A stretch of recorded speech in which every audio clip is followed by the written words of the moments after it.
الله چې چا نه خفه شي مال تنالي صحت تنالي کور تنالي رب العالمین چې چا نه خفه شي نو الله تنه د سجدي توفیق والی بے تندې الله ته نه لګي چې پینځه ټیمه دی الله ته تندې نه لګي پوه شه چې رب خفه دی رب ما نه خفه دی ما نه د سجدي توفیق رب اغستی دی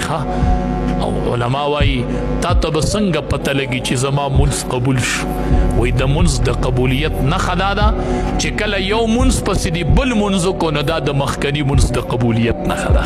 چې د ماسخوتن منځ دی قبول شي نو سحر مانځله به پاس دا سحر منځ چې ته مستقل نه کوې نو دا به د یا د ماسخوتن منځ کې کوې یا به د ماسخوتن منځ صحیح وي په ټیم به وي خو ته به د ماسخوتن د مانځه نه پس چېرته په یو ګناه کې مبتلا کېږي ځکه درنه الله د شپې خفه شي او سار درنه د سجدي توفیق والی او کنه ماسخوتن چې اوده کېږئ په اوداسه کې اوده کېږئ اودس کوئ بیا اوده کېږئ نبي کریم صلی الله علیه وسلم چې به اوده کېدو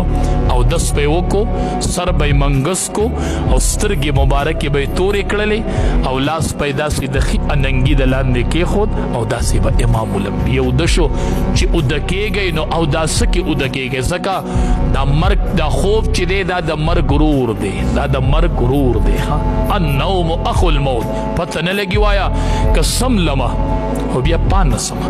نبی علیه السلام چې به سملاسته ویې ربه که وفات دې کړم نو بیا راباندې رحم وکړې کو پاتې نه سولم او که ژوندی پاتې شم نو ربه حفاظت مې وکړي دا د مرګ غرور دی شاید چې دا سترګې دې پټې پاتې شي او پات نه سي نو مشرانو تواب د کور واکدارانو تواب مقتداګانو تواب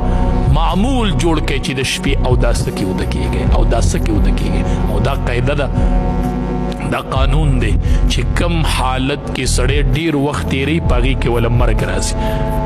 نو چې دی په خوب کې په اوداسه کې اوده شي خو مرګ بم دغه حالت کې راځي او دا قاعده ده چې کم حالت کې مړ شي په هغه حالت په الله ته ودرېږو نو چې داسې په پاک حالت کې ملا سي او مرګ راغلی نو په پاک حالت کې به د الله مخې ته حاضري وکړو او انشاءالله چې داسې پاک حالت کې بنده ودرېږي او دی په اوداسه کې مړ شي امید دی چې د به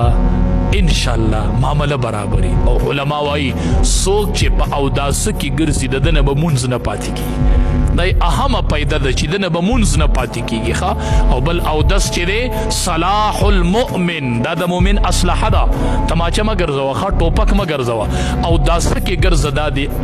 دا د اصلحه ده اصلحه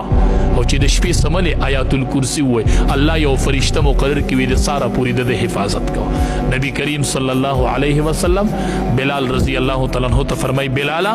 چې جنت مې ولیدو نو ستا د خپو اواز مې واورېدو په جنت کې ستا د خپو اواز اورې وی ته څه عمل کوي وی زما چې کله اودس مات شي سمدستي بل اودس کو بیا اودسه چېرته نه ګرځم